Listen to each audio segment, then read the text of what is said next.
jahil-jahil. Rasul gunakan jamak tu, ubadun juhalun, artinya ramai ahli ibadah yang jahil-jahil. Wa ulama fusaq, dan ulama-ulama yang jahat-jahat. Dua-dua golongan ni ramai di akhir zaman nanti. Yang pertama, orang yang rajin beribadah tapi jahil-jahil. Nak sembahyang rajin tapi tak erti nak sembahyang. Puasa ramai rajin tapi tak tahu apa perkara yang membatalkan puasa. Itu ahli ibadah yang jahil-jahil. Kemudian ulama pun ramai juga. Ulama yang jahat-jahat, ulama yang menggunakan ilmunya untuk kepentingan dirinya, untuk kedudukan, untuk kuasa, untuk harta dan sebagainya. Itu kata Nabi ramai tu. Jadi kita dua-dua ni tak betul. Ahli ibadah yang jahil tu pun tak betul, ulama yang jahat pun tak betul. Kita nak apa? Jadi ulama amilin, ulama yang mengamalkan ilmunya. Itu yang kita nak. Kalau ulama amilin, itulah patut kita cari sebagai guru kita. Itu namanya guru yang mursyid, dia beramalkan dengan ilmunya. Baik, kita baca senang. Dengan banyak melakukan amal soleh, iman dan keyakinan akan bertambah kuat. Apa arti amal soleh? Amal soleh ni amal yang mengikut kehendak Allah dan Rasul. Itu namanya amal soleh. Sebab itu kita tahu, kita dah bagi tahu oleh Allah bahawa Islam itu dah lengkap. Tak ada sesuatu pun dalam ajaran Islam ni yang tak ada. Sebut je apa bidangnya, semua ada ajaran. Kerana dah lengkap. Dan kita ni disuruh pula mengamalkan Islam itu kesemuanya sekali. Udkhulu fis silmi kaffah, kata. Masuklah kamu ke dalam Islam itu kesemuanya sekali. Everything you do must be Islamic. Jangan ada satu perkara pun yang tak selari dengan kehendak Islam. Itu namanya amal soleh. Dia berkait dengan iman tu. Dia mesti kapit regu iman tu, amal soleh lah. Wallazina amanu wa amilus solihat ulaika ashabul jannah hum fiha khalidun. Dan mereka-mereka yang beriman dan beramal soleh, mereka itulah menjadi penghuni-penghuni syurga. Kekal mereka di dalamnya selama-lamanya. Jadi biar beramal soleh. Bukan mesti semayang yang amal soleh tu. Lain dari semayang pun mesti ikut kehendak Allah dan Rasul. Mamam soleh, soleh, menguap soleh, berosin soleh, berpakaian soleh, akhlak soleh, nuri kenara soleh, lagi keluarga soleh, hubungan dengan suami soleh, suami hubungan dengan isteri pun soleh, mendidik anak soleh, ekonomi soleh, apa saja, everything, whatever you want to do mesti ikut cara Islam, baru namanya soleh. Bila soleh, barulah kita dapat masuk ke dalam syurga nanti. Bank Islamik tu soleh. Soleh lah tu. Sekarang ni dia soleh lah tu. Kalau cara yang soleh, kerana dia ada dua jenis bank. Satu Islamik, lagi satu konvensional. Yang sekarang ni, yang lebih baik antara dua ni yang mana? Islamik. Yang Islamik lah. Kita ada pilihan lain. Walaupun dia asalnya daripada apa? Daripada bank negara Malaysia. Bank negara itu macam-macam duit itu. Ada duit cukai, ada duit arak, ada duit macam-macam lah, duit jual babi pun ada situ. Tapi sekarang ni we have got no choice. Antara dua yang mudarat, yang ini tak Islam sepenuhnya, yang lagi satu tu ada riba pula. Yang mana kita ambil? Ambil mudarat yang lebih kurang. Atau lebih kurang, yang less. Dia punya apa? Kemudaratan. Antara dua mudarat tu pilih yang paling rendah, yang paling ringan antara dua tu. Nak 100% perfect belum lagi. Bila terpulang kepada kita lah, kita menentukan tu. In another 2 years time. Apa buat? Confident lah. Kita mesti confident kita akan mencapai kemenangan. Mesti optimistic. Don't be pessimistic. Tahu pesimistik? Tak ada acal lah, tak ada lah tu. Kita mesti optimis bahawa Islam akan mencapai kemenangan. Ketika itu barulah 100% bankingnya 100% Islamic, educationnya 100% Islamic, pemerintahannya 100% Islamic, semua Islam lagi di ketika itu. Kita mesti optimis bahawa Islam akan menguasai seluruh kehidupan dunia hari ini. Baik, dengan banyak melakukan amal soleh, iman dan keyakinan akan bertambah kuat. Iman tu dia bertambah kuat. Kerana iman tu boleh bertambah, boleh berkurangan. Hendakkan iman bertambah, kena amalkan amal yang soleh. Bertambahlah iman tu. Kerana kita buat amal soleh tu makanan bagi roh kita. Roh tu makanannya apa? Amal-amal yang soleh. Jadi kalau kita buat amal soleh itu bertambah kuat iman kita, roh kita pun tambah kuatlah. Sebaliknya menyedikitkan amal akan tenggelam di dalam syahwat dan maksiat. Nak menyuburkan hawa nafsu apa buat? Buat banyak-banyak maksiat, tinggalkan kebajikan. Suburlah hawa nafsu tu, kuatlah nafsu tu. Makin lama makin kuat, makin lama makin kuat. Dibantu pula oleh syaitan. Maka berlakulah perkara-perkara yang mungkar mengikut hawa nafsunya. Jadi lemahlah imannya, lemahlah rohnya. Dan dengan banyaknya melakukan maksiat boleh jadi membawa sesetengah manusia sampai kepada garisan mengingkari, menghalal yang haram, mendustakan Rasulullah sallallahu alaihi wasallam. Kerana menyokong kejahatan dan kefasikan. Kerana tuan-tuan dan puan, dosa ni makin lama makin membawa kepada kekufuran. Orang yang berdosa ni, setiap dosa yang dia lakukan ada titik hitam lekat di hatinya. Dipanggil ron. Kalla bal rona ala qulubihim ma kanu yaksibun, kata Allah dalam Quran ya. Bahkan akan ada titik-titik hitam di hati-hati apa yang kamu lakukan di dunia ini. Satu maksiat, satu titik hitam. Satu maksiat, satu titik hitam. Kalau buat banyak maksiat, titik hitam tu datang dah top di hati kita tu. Macam mana nak hilang tu? Ya? Macam mana nak hilang tu? Jangan buat maksiat. Nak ngilangnya taubat kepada Allah Subhanahu Wa Taala. Jangan buat maksiat. Bila dia buat kesalahan, cepat-cepat bertaubat kepada Allah SWT. Sebab itu taubat itu antara perkara yang wajib disegerakan. Taubat. Kalau tak taubat, tambah lagi maksiat tu, tambah lagi titik hitam tu, nyudahnya titik hitam tu dah bertukar, tak ada nama titik hitam lagi. Namanya apa? Tompok hitam. Itu namanya tompok hitam. Dipanggil quflun. Quflun tu dalam bahasa Arabnya kunci. Udah terkunci. Bila dah terkunci, senang ke nak buangnya? Susah lagi. Tadi ada senang sikit kalau dia tobat. Tak dia tobat, jadi quflun. Bertambah lagi, udah terkunci dalam tompok, dah bertompok-tompok, udah besar tompoknya. Dah belum lagi, dia baru luar. Tompok tu ya. Tidak lagi dia tobat. Tak ada juga tobat. Datang lagi titik hitam. Titik hitam tu datang. Lama-lama tompok-tompok tu dah bersatu. Dah bercantum. Antara tompok satu dengan tompok dua tu bercantum. Sudah tak nampak lagi tompoknya. Itu namanya toba'un. Toba'alil air. Toba'un. Artinya sudah termateri. Tak betul pateri. Sudah termateri. Dosa-dosa tu dalam mati. Itu lagilah teruk, lagilah susah nak buangnya. Macam orang terjerumus dalam perodu mengkuang. Ada ke pernah tengok perodu mengkuang? Tak pernah tengok perodu mengkuang, ya Allah. Itu jangan duduk pekan, duduk kampung jumpa ada perodu mengkuang.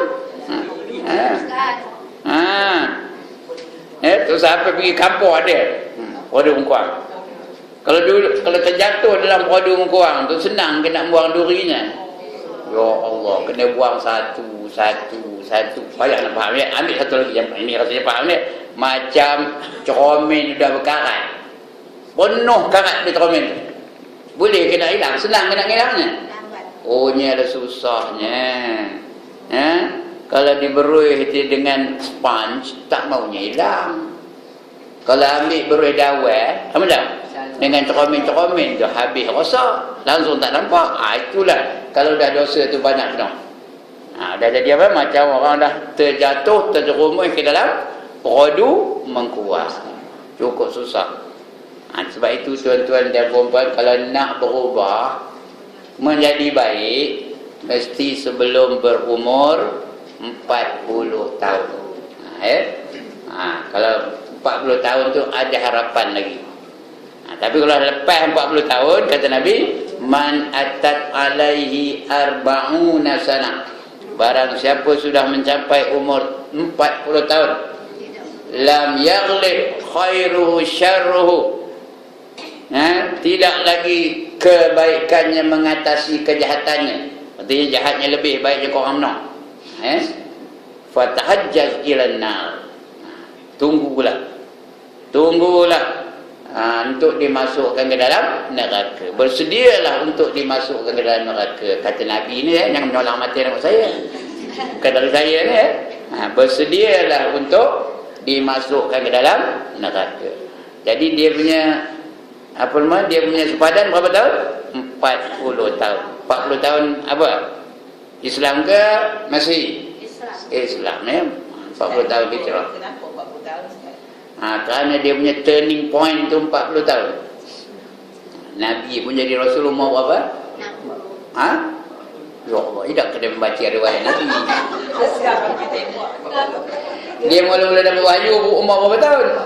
40 tahun. Itu dia turning point kita ni.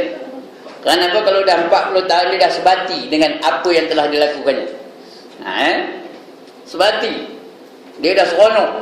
Udah dari darah daging. Kalau dah umur 40 tahun, umur dah muda sampai umur 40, tak juga berubah-ubah.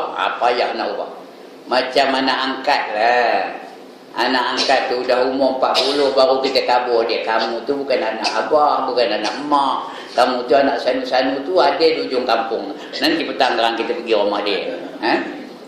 Kita pun bawa dia pergi rumah mak bapak dia yang sebenarnya. Jumpalah mak bapak dia sebenarnya. Umur dia dah 40 ketika tu. Agak-agak dia tuan-tuan dan puan-puan, kasih sayang dia kepada mak angkat, anak angkat ni ke, atau kepada mak bapak betul ni? Mak angkat lah. Dia tak berubah kasih sayang tu. Mesti kasih kepada pak angkat dia, kerana dia dah biasa dengan pak angkat tu. Udah umur daripada kecil sampai 40 tahun biasa. Jadi dia mesti kasih kepada pak angkat ni, kasih kepada mak angkat ni. Mak betul tu dia setakat hormat aje lah, tapi kasihnya masih kepada pak angkat dan mak angkatnya. Begitulah orang dah biasa dengan maksiat ni. Dah biasa sebati dengan maksiat, mau ke dia tiba-tiba berubah kepada kebaikan? Boleh ke? Overnight boleh berubah? Boleh? Tak boleh. Itu sebab kadang-kadang dia sedar kejap tu, dah pergi ke Mekah, dah naik haji, umur dah 50. Tapi sebelum itu dia maksiat, dia tak tinggal maksiat. Pergi ke Mekah, naik haji, balik tu punya lah hebat, pakai egal, tahu egal? Pakai sorban, pakai jobak, jalan pun ngangguk aja, macam orang zikir ngangguk aja. Sembahyang Jumaat tu pukul 11 dah pergi ke masjid. Orang lain duduk rumah, dia dah ada di masjid, duduk dalam masjid tu ngangguk aja. Ngangguk aja, wirid aja. Tahan 2 minggu aja. Lepas 2 minggu dah hilang egalnya, udah hilang sorbannya, udah hilang jawabanya, udah tinggal apa? Tinggal baju Melayu aja. Sorban dah tak ada, tinggal kepiah putih aja. Lepas tu udah kepiah putih pun dah hilang, tinggal kepiah hitam, tinggi pula tu. Lagi datang pun dah lambat-lambat, kadang datang, kadang tak datang berjemaah ya. Ada apa dia? Oh, itu kalau dengan izin Allah lain ceritanya. Ini biasa ni. Nak cerita kebiasaannya. Ya. Udah lama-lama Udah hilang. Kepiah udah hilang. Udah remoi balik. Lepas tu, udah jogging pakai seluar pendek. Sebulan lepas tu, udah menari balik. Deng. Pasal apa? Dia udah biasa macam itu. Sekarang ni ada orang begitu. Bila kita minta dia berubah apa jawabnya? Teman dah biasa. Ada ke tak? Ada ke tak ada? Itu manusia masyarakat hari ni. Kata apa? Dia dah seronok dengan cara hidup lamanya tu. Walaupun dia tahu kebenaran, yang ini kebenaran, yang ini kebatilan, tahu tu. Dia tahu yang ini batil, yang ini benar, yang ini boleh membawa dia ke neraka, yang ini boleh membawa dia ke syurga. Tapi dia tak mau juga berubah. Kenapa? Kerana dia dah biasa dengan sistem hidup yang lama. Kecuali ada tadi dia, kecuali dengan izin Allah. Ada juga orang yang berubah terus. Itu lain. Itu Allah tentu bukan dia berubah waktu itu. Dapat hidayah dari Allah Ta'ala. Kadang-kadang mungkin dia mimpi malam tu ke neraka, mungkin api membakar-bakar dia. Dia menjerit-jerit umpamanya dalam mimpi tu. Jaga-jaga, hati aku ni. Dia rasa dekat dalam hati. Itu berubah. Itu ada. Memang ada. Ya. Saya ada pernah tengok dia 3 orang habis tu. Dia berubah betul-betul. Itu dengan izin Allah Ta'ala. Syukurlah kita kerana Allah bagi keizinan bagi mereka. Tapi dalam keadaan biasa payah. Yang sudah jadi tobangun tu payah. Sudah terpatri tu. Lagi tambah lagi dosa lagi. Tambah. Sudah tamat luar, tamat dalam. Dia luar dah penuh sampai ke dalam. Itu namanya apa? Sudah habis ngaji Quran. Apa buat? Khatam. Ini khatam lah. Itu yang Allah kata khatamallahu ala qulubihim. Lagi wa ala sam'ihim. Lagi wa ala absarihim ghishawah wa lahum azabun azim. Allah sudah tutup hati-hati mereka. Dah tutup. No entry lagi hati dia tu. Kebaikan tak ada lagi dalam hati dia. Dah tutup hati-hati dia. Dan pendengarannya itu sudah ditutup oleh Allah Ta'ala. Wa ala sam'ihim. Dan pendengaran itu lantak dah. Orang kabur macam mana dia tak peduli, lantak tu. Wa ala absarihim ghishawah. Dan pada pandangan mereka ada dinding, tak nampak dia kebenaran. Jadi orang apa tadi? Walahum azabun azim. Bagi mereka itu azabnya amat pedih. Sebab itu yang ini kita tak boleh tuduh siapa-siapa. Jangan ada selagi dia tu hidup, jangan kita tuduh dia khatam Allah, tak boleh. Kerana khatam Allah, Allah saja yang menentukan. Kerana dia masih ada harapan. Sebelum dia mati, ada harapan tak dia nak berubah? Orang kafir tu ada harapan tak beriman? Ada. Jadi jangan kita cap siapa-siapa menjadi khatam Allah ala qulubihim. Allah saja.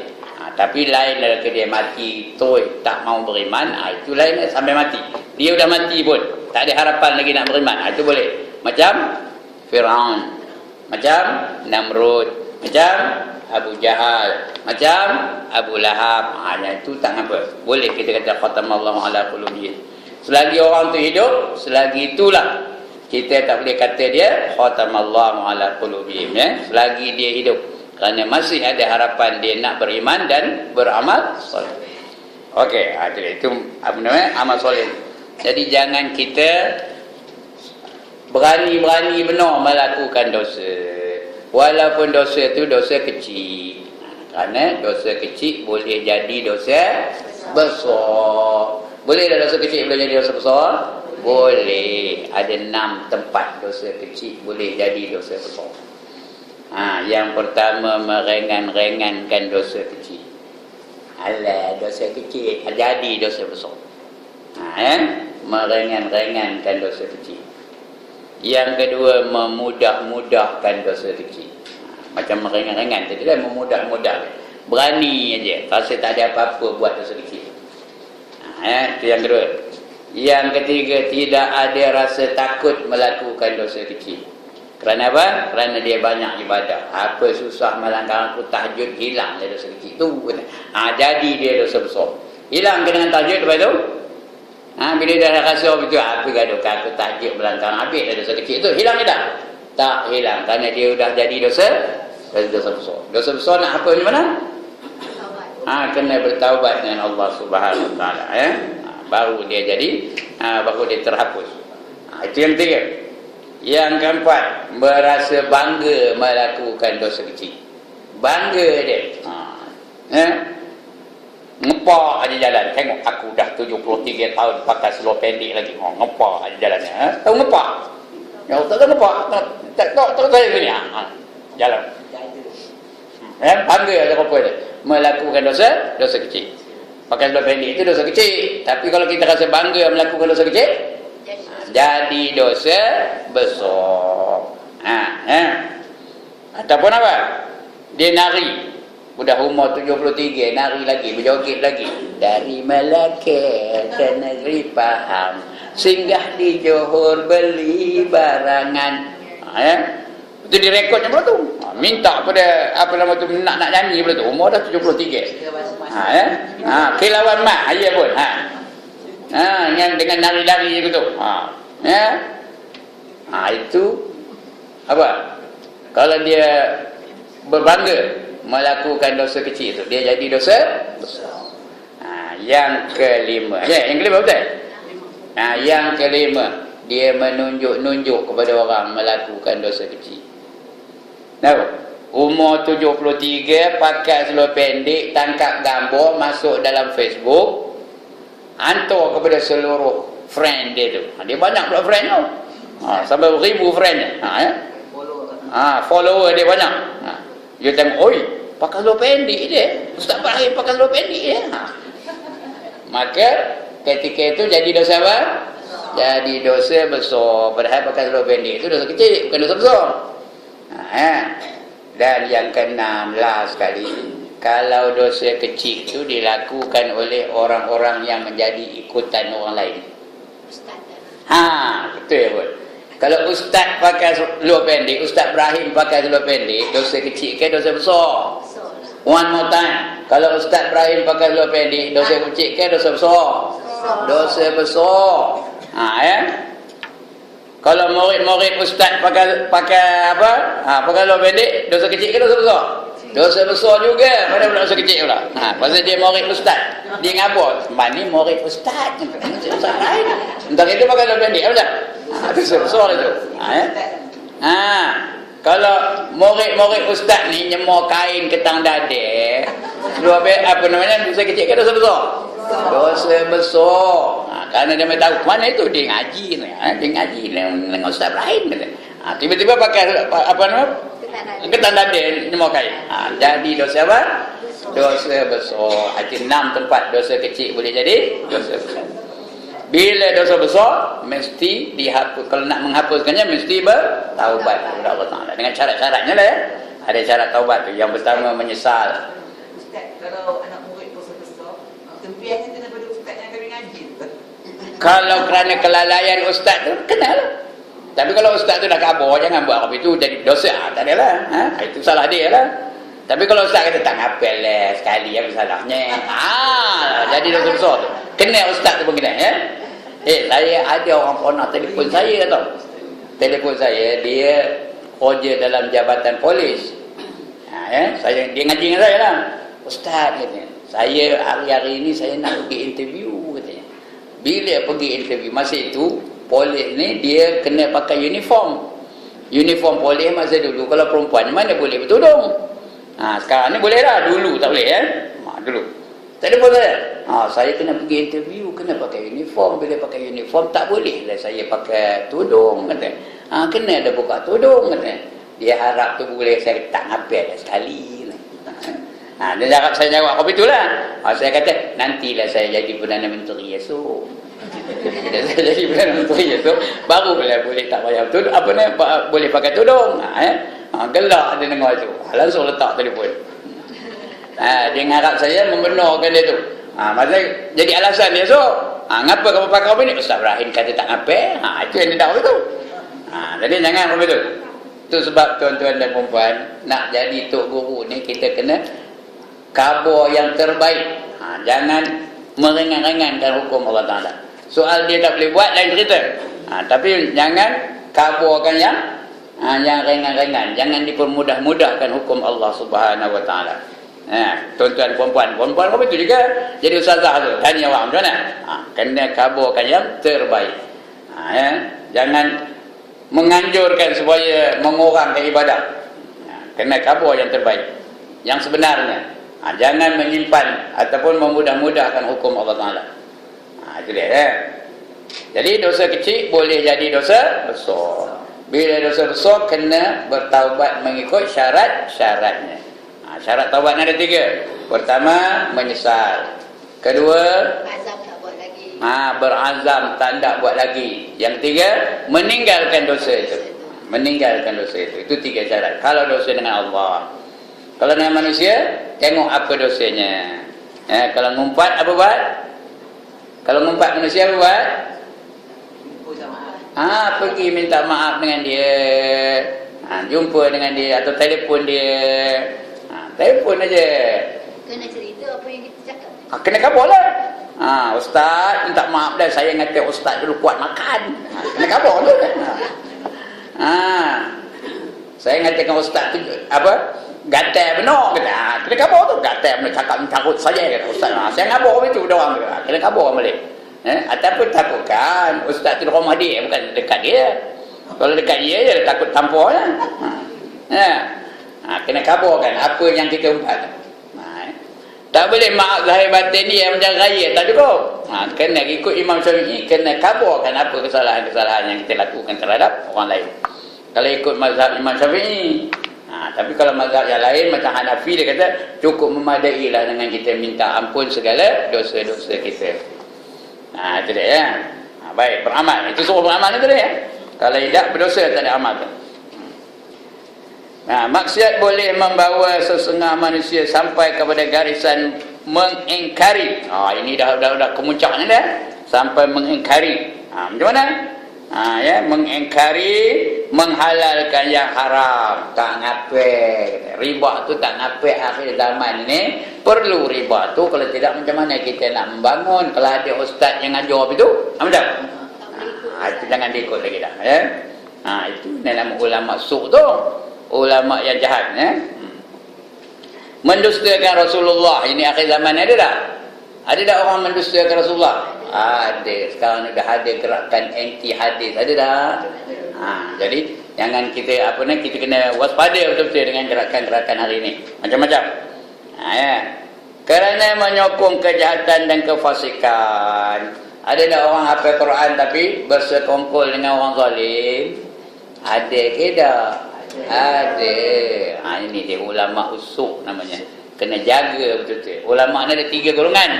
Yang pertama namanya ulama-ul amilin. Al-ulama-ul amilin. Ulama yang mengamalkan ilmunya. Yang kedua namanya al-ulama-ul ghafilin. Ulama yang lalai. Dia ulama tapi lalai dari tanggungjawabnya. Ajak ngajar malas. Orang nak minta ilmu dengan dia kata, tak ada, aku tak cukup ilmu katanya. Ngantuk jadi rumah. Tak nak keluar berdakwah. Tak nak menyeru kebajikan dan mencegah kemungkaran. Itu ulama yang ghafilin namanya. Yang lalai. Sedangkan ulama kalau dia tahu mesti dia sampaikan kepada masyarakat. Nabi suruh ni, balighu anni walau ayat. Sampaikan olehmu dari aku walaupun 1 ayat. Tahu 1 ayat, sampaikan 1 ayat. Jangan simpan ilmu tu.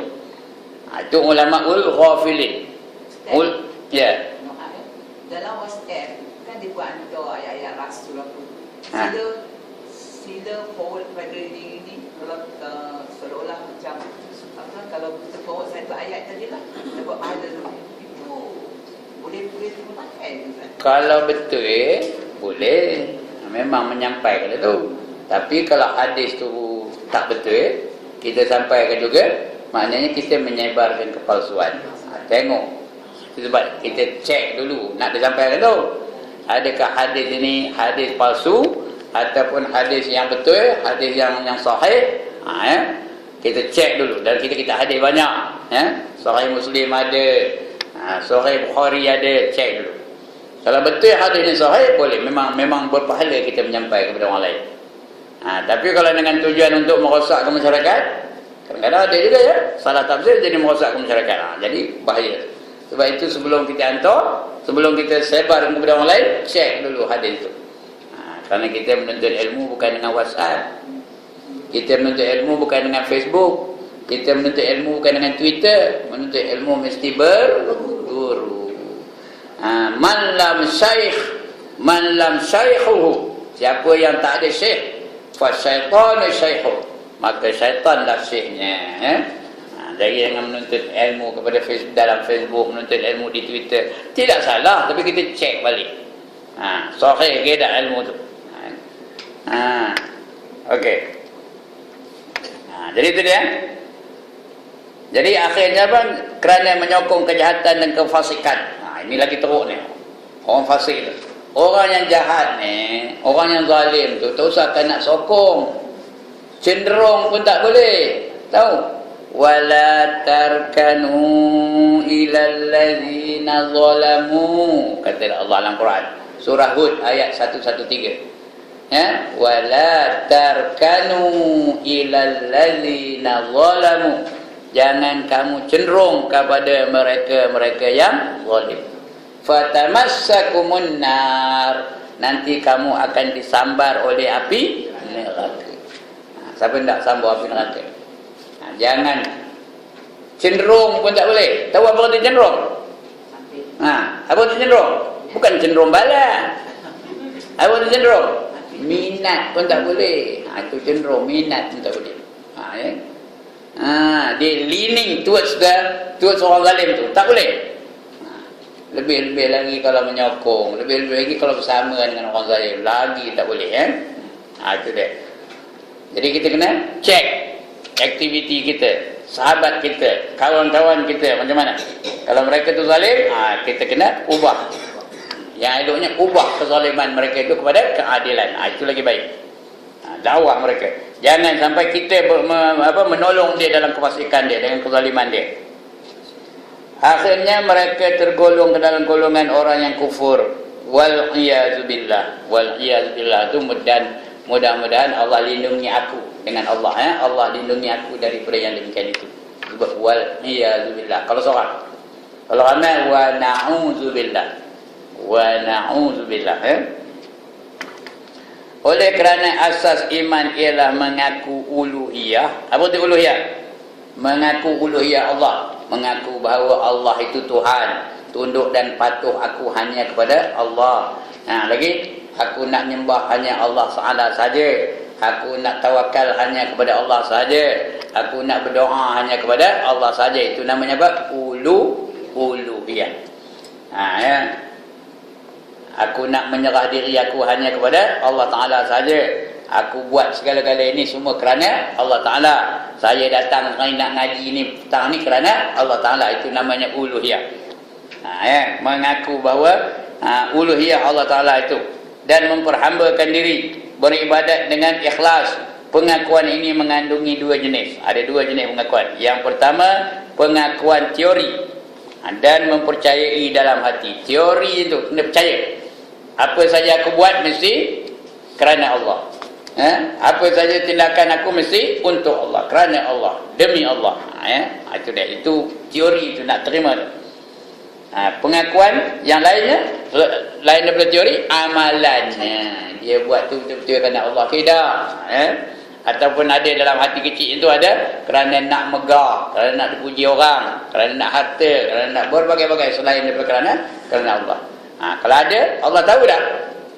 Allah tahu tak apa yang terkandung dalam hati kita?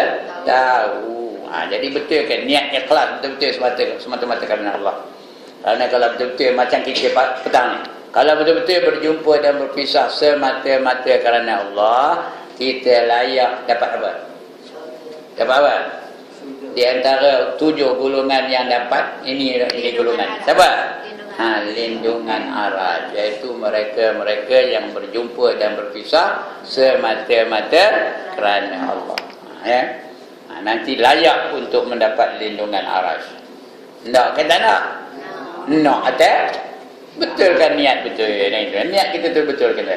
Kerana Allah perintah apa itu? Wa ma umiru illa liya'budullah mukhlisina lahuddin. Ada ke nak dengar ayat ni?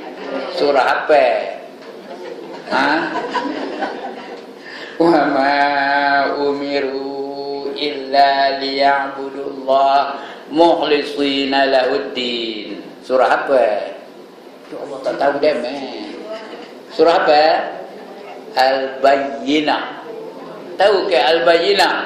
Allah tak tahu nama ni. Tapi kalau saya sebut lam yakunin, tahu dah? Tahu dah. Surah Al-Bayyinah. Itu amalan. Peringkat atau pengakuan amali, iaitu taat dan melaksanakan perintah. Maka sesiapa yang memadai dengan yang pertama, maka imannya adalah kurang. Kalau yang percaya aja tak nak amal, tak ada, kurang kan? Maknanya dia tak beriman tu, bohong aja. Dia katakan dia beriman tapi tak buat. Kamu percaya tak sembahyang tu wajib? Percaya ke tak? Amoh kita sembahyang. Kalau dia buat, maknanya beriman tu. Kalau dia tak buat, tak beriman namanya, tak beriman dengan perintah sembahyang. Percaya tak bahawa menutup aurat tu wajib? Pakai tudung. Bila percaya, pakai tudung. Kalau tak nak pakai tudung, pongeh aja. Bermakna dia tak beriman dengan hukum menutup aurat. Itu dia. Itu amali. Maka sesiapa yang memadai dengan yang pertama saja, maka imannya adalah kurang. Kadang-kadang tak diterima imannya pun. Macam bapa saudara Nabi, siapa namanya? Siapa nama bapa saudara Nabi? Abu Talib. Dia percaya betul-betul tapi tak hendak membuat amalan, tak buat. Nabi suruh mengucap, dia tak nak mengucap. Maka dia dikira tidak sah imannya.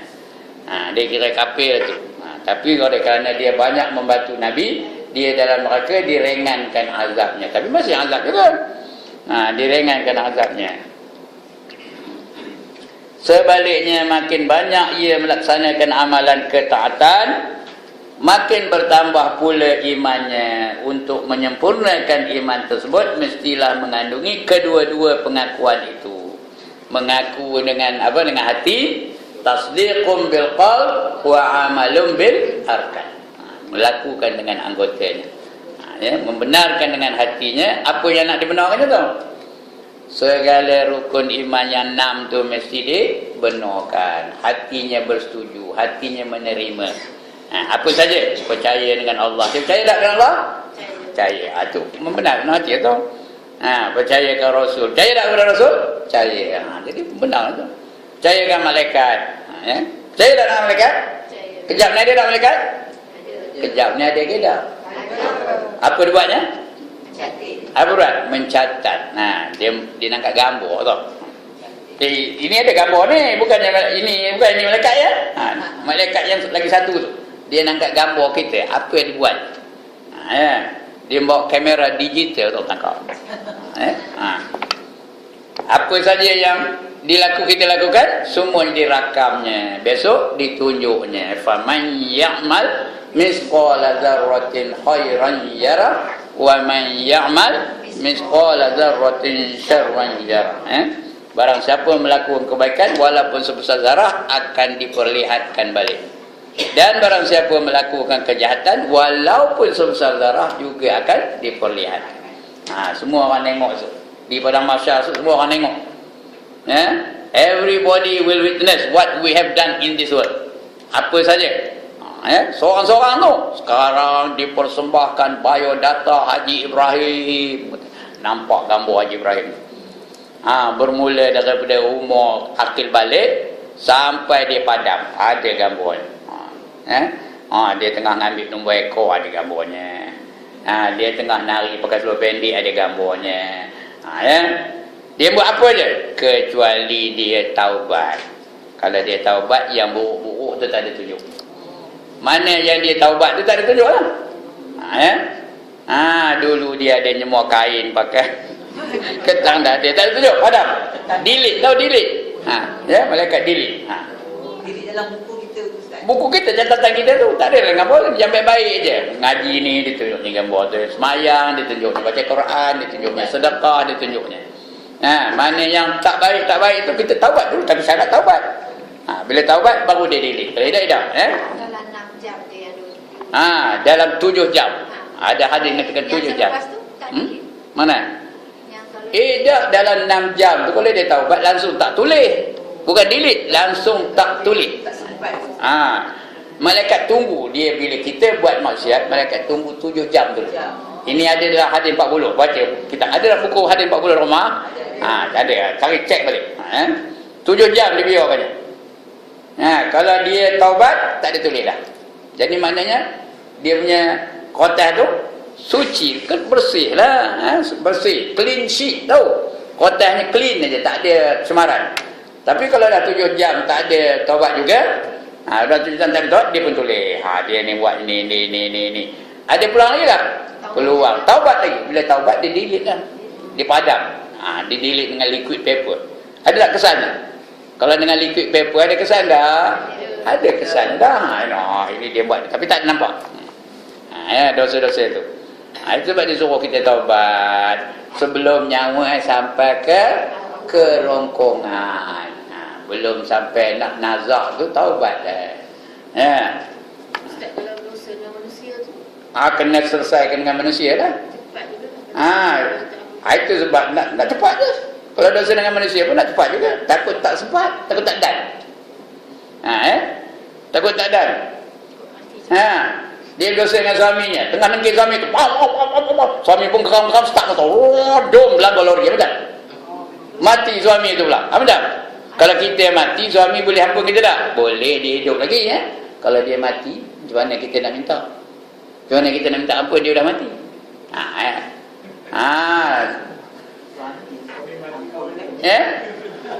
Kalau berdua kata tu mati dia dua. Dua lah. Tengoklah sampai dosa terhadap siapa? Isteri tak ada suami ke, suami tak ada isteri? Suami pun dosa juga. Kalau dia tak adil, dosa tak? Dosa juga. Isteri pun dosa juga. Dalam hati semua maaf, tak ada apa. Takut tak dan. Cerita ni di aksiden tadi tu, tak dan nak maaf.